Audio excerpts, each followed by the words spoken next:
நம்ம Ashwin sweets and snacks export பண்றதுக்கு 7373041434 மற்றும் www.ashwinsweets.com கான்டாக்ட் பண்ணுங்க.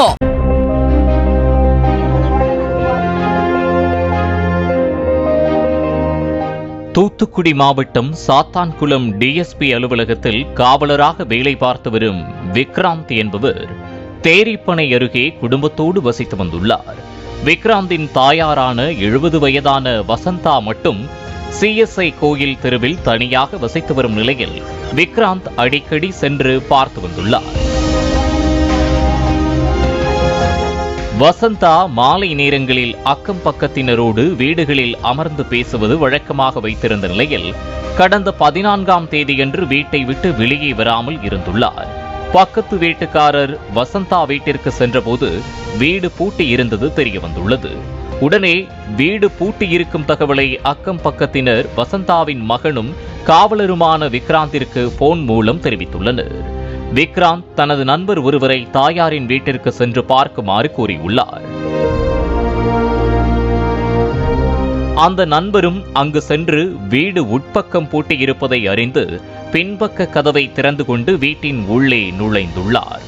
அப்போது வசந்தா கட்டிலின் அருகே இறந்து கிடந்ததை கண்டு அதிர்ச்சியடைந்த விக்ராந்தின் நண்பர் விக்ராந்திற்கு தகவல் தெரிவித்துள்ளார். பின்னர் தகவல் அறிந்த மாவட்ட ஏடிஎஸ்பி திபு, சாத்தான்குளம் டிஎஸ்பி தட்டார்மடம் இன்ஸ்பெக்டர் ஆகியோர் சம்பவ இடத்திற்கு சென்றனர். சடலம் அருகே தலையணை இருந்ததையும் உடலில் நகக்கீரல்கள் இருந்ததையும் போலீசார் கண்டறிந்தனர். உடலை உடற்கூராய்விற்கு மருத்துவமனைக்கு அனுப்பி வைத்துவிட்டு யார் அந்த கொலையாளி என போலீசார் தேடி வந்தனர். அப்போது வசந்தா வீட்டின் பின்பக்க பகுதியில் உள்ள வீட்டில் செல்வரதி என்ற 24 வயது இளம்பெண் அண்மையில் குழந்தை பிறந்ததால் தாயார் வீட்டில் வசித்து வந்தது தெரிய வந்துள்ளது. ஏற்கனவே செல்வரதி 10 ஆண்டுகளுக்கு முன்பு அதே பகுதியைச் சேர்ந்த மூதாட்டி ஒருவரின் வீட்டிற்கு சென்று பணத்தை திருடியுள்ளார். இது குறித்து அந்த மூதாட்டி அந்த கிராமத்தில் உள்ள அனைவரது வீட்டிற்கும் சென்று செல்வரதி தனது வீட்டில் பணத்தை திருடியதாக கூறியுள்ளார். இதனால் ஆத்திரமடைந்த செல்வரதி அந்த மூதாட்டியின் பேரன் வீட்டில் விளையாடிக் கொண்டிருக்கும் போது சிறுவனை கடத்தி கிணற்றில் தள்ளி கொலை செய்து சிறைக்கு சென்றுள்ளார். மேலும் அவர் மீது வெளிமாவட்டங்களிலும் திருட்டு வழக்குகள் இருப்பதும் தெரிய வந்துள்ளது. செல்வரதி மீது போலீசாருக்கு சந்தேகம் எழுந்த நிலையில் போலீசார் அவரை விசாரிக்க வீட்டிற்கு சென்றபோது அவர் தலைமறைவானது தெரிய வந்துள்ளது. உடனே போலீசார் அவரை வலைவீசி தேடி வந்தபோது அவர் கணவரின் சொந்த ஊரான மீரான்குளத்தில் பதுங்கி இருந்தது தெரிய வந்துள்ளது.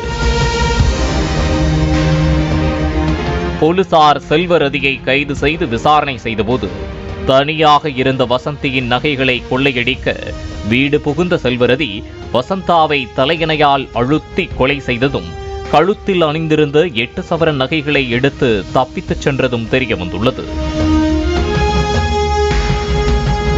போலீசாரின் தாயையே நகைக்காக கொலை செய்த சம்பவம் அப்பகுதியில் பெரும் பரபரப்பை ஏற்படுத்தியுள்ளது. நம்ம Ashwin sweets and snacks export பண்றதுக்கு 7373041434 மற்றும் www.ashwinsweets.com கான்டாக்ட் பண்ணுங்க. பிளே ஸ்டோர் மற்றும் ஆப் ஸ்டோரில் இருந்து பாலிமர் செயலியை QR கோடு மூலம் பதிவிறக்கம் செய்யுங்கள். செய்திகளை உடனுக்குடன் பெறுங்கள்.